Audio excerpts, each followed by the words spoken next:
Hi Cancer, welcome to your August 2021 Astro Update. It's Raina here.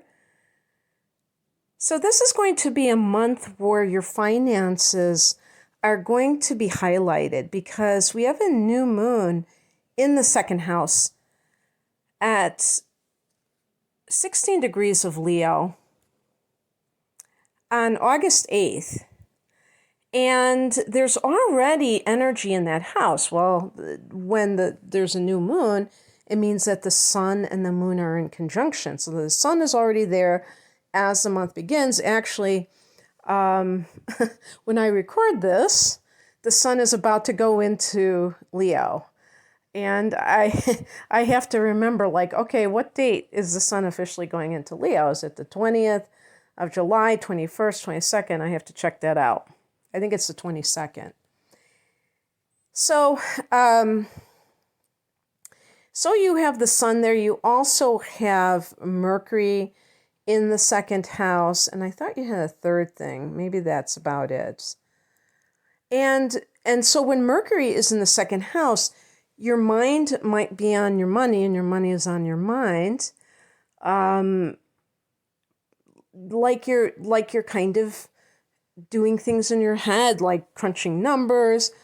I mean, could it be that you're worried about money? Well, I think that Cancers are always probably a bit of a worry word about all of the things that have to do with your feeling of security, financial security, but also emotional security.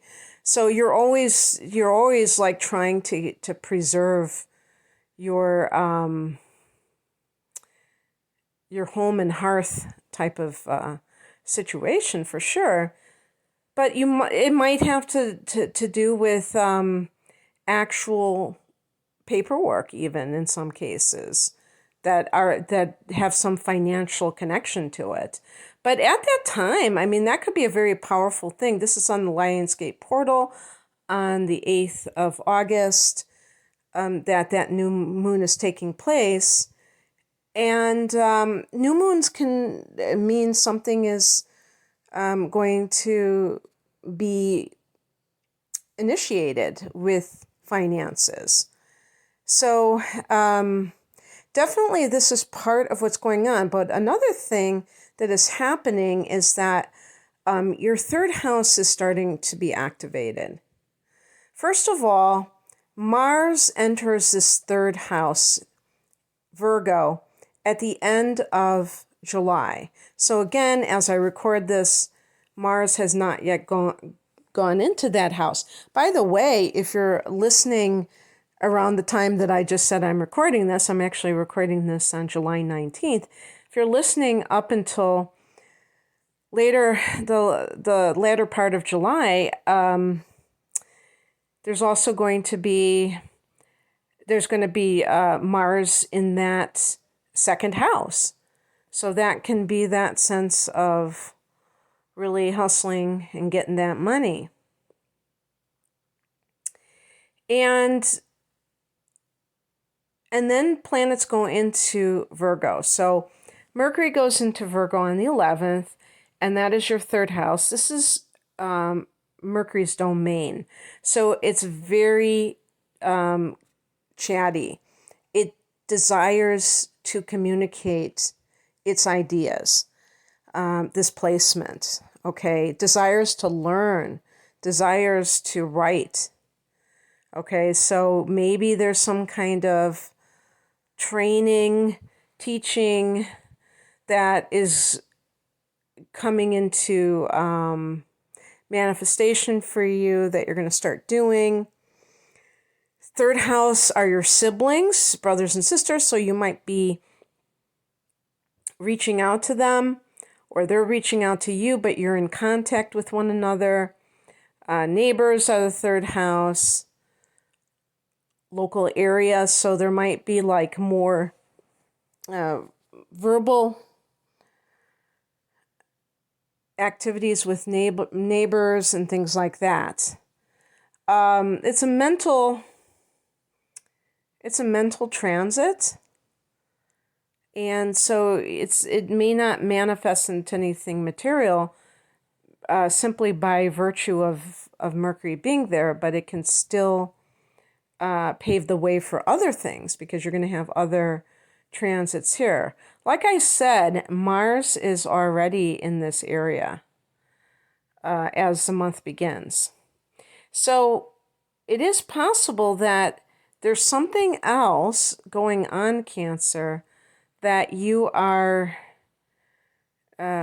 needing to take care of for some reason. Your 8th house is also being activated because in late July, Jupiter is going back into Aquarius. So we've got Aquarius is your 8th house, and this can be the house of other people's money. So this can certainly, this communication with siblings could have some kind of like inheritance matter that you're kind of hashing out, or if it's an aging parent who cannot take care of their finances, it's deciding who's going, which sibling is going to be the one entrusted with this, or maybe one of you already is, and the other ones have to consult with that person. And now is the time when this is kind of heating up a little bit. But Mars, speaking of heating up, Mars in the 3rd could be conflict with siblings. And it may be because of this development of Jupiter going back into the 8th. Jupiter can be connected to money. When Jupiter is retrograding, there can be an opportunity for something that you missed out on the first time around. In this case, it can be other people's money. Perhaps, an example would be if you had a parent who passed away and they had another family after yours or before yours, and you somehow were kind of like overlooked or were undercut, and there's like maybe they discovered more money, or maybe there has been somebody has contested the will, and there is a little bit of a conflict there. And let's see. And of course, there are other possibilities. I'm just kind of giving, one that comes to mind first and foremost. So let's see what else is happening. On the 16th, Venus goes into Libra. So Venus is more harmonizing. And Venus is, so I guess Venus is in that 3rd as well, and is going, so that actually, just since Venus is in that 3rd house at the same time as Mars, we can say that perhaps if there is any kind of conflict with you and perhaps siblings, that it's possible that things will get ironed out as it goes along, that it won't just be some kind of,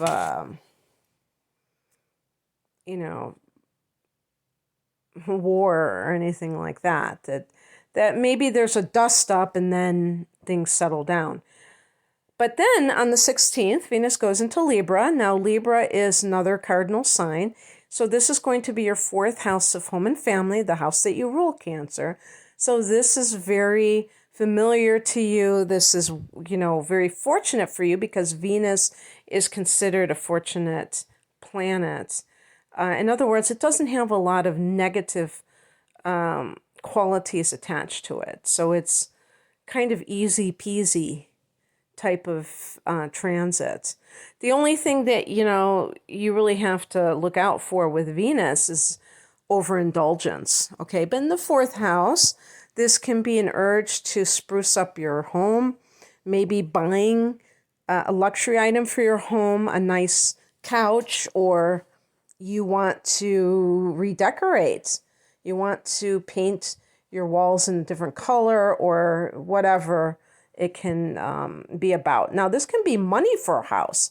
So again, talking about what I was talking about, especially involving siblings, maybe it's the family home that is being sold, and you have to talk about this with the other siblings and kind of negotiate and what have you. So something favorable or money oriented with home life, and it can just be a nice time for you in your home. On the 19th, Uranus goes retrograde at 14 degrees of Taurus, and this is a sextile with another friendly angle coming from behind you, so it's going to be in the 11th house of friendships, hopes, and wishes. Now, Uranus rules the 11th house, so it's at home here with what it represents. The 11th house represents the collective. Uranus in the 11th is very, for a Cancer person, where Cancer rules the 4th house, and it's much more of a private or kind of a very insular area where it's not involving a lot of outsiders, if you will.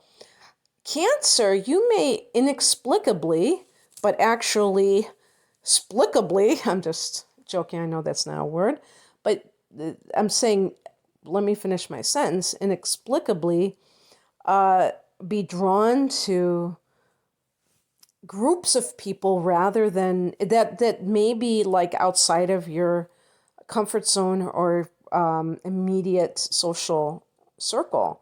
These can be very unusual types of people. So I said inexplicably, and then I said splicably, because Uranus has been here for a while, and that is the explanation that I would give you. Uranus, as I stated, rules the 11th house, and it is about the collective, but at the same time, it's about the individual, which is kind of contradictory, paradoxical. Uranus is an eccentric planet, so Uranian types of people are eccentrics. And there's like a bohemian quality. I always say like the hippie sentiment from the 11th house, because really the hippies, there's always going to be hippies, by the way. It's not just something stuck in the 60s. The Deadheads, the Grateful Dead followers, I don't think that they exist anymore, because I don't think the Grateful Dead exist in the format that they used to exist in, since Jerry Garcia hasn't been around for like 26 years, I think. So, but they were more of a modern day version of people who lived outside of mainstream society. And there always are people like that are very free-spirited, very independent, nonconformists. And you're drawn to these types of people. You're drawn to this lifestyle even. And you may not know why, and I'm telling you why. It's because Uranus has been in your second house, your 11th house, in its own house for a couple of years now. I think something like that, maybe since 2018, 3 years. And when Uranus goes retrograde, this is going to internalize all of these desires that you have. The desires are all about, there's like almost like utopian desires, and that's kind of what the hippies represent to me as well. I was wearing my Woodstock shirt earlier, and I was very young when Woodstock took place, so I don't remember it, but I've always been obsessed with that era and the hippies and everything like that. I've always been obsessed with that because to me it represents some kind of a utopian ideal. Now, whether it was realized is a totally different story. but the idea of that kind of brotherhood of man is something that maybe really, really like you're hooking into that concept. And because you rule the house, the home, that I was going to say the house, the house related to the home front, you may even incorporate that in what it is that is drawing you to community in such a strong way. But it's not just any community, like I'm trying to say. It's those people who, are bucking the system. As I stated for another sign who, maybe Leo, who also was having this recently, there was somebody else, or maybe I was just referring to you in another video. This can even be like star seeds and the Galactic Federation, types of spiritual messages from other star systems that that kind of like delving into those kinds of things, finding out what kind of star seed you're. That can be the thing that you really feel drawn to do. And the other thing that is happening is with with Jupiter going back into the 8th house, now we have both Jupiter and Saturn in the 8th. And this is along with the blue moon that's occurring, but I might be getting ahead of myself. I want to just take things in order here. So, no, this is a perfect time to talk about this. On the 22nd, we have a full moon at 29 degrees of Aquarius. That's the blue moon. Second full moon in Aquarius in a month. And the sun goes into Virgo on the same day. So the sun goes into that third house, that mental house. And on the same day, you have a full moon at 29 degrees, which is a critical degree of Aquarius. And Jupiter must be, now that I think about that, Jupiter must be somewhat close to that as well. I don't have that information in front of me, but Jupiter has just, oh no, probably not at that point. Scratch that. But anyway, it's in the same house. So what I feel like too is that Cancers may be drawn to metaphysical studies, and that can give you much more inspiration when it comes to some sort of,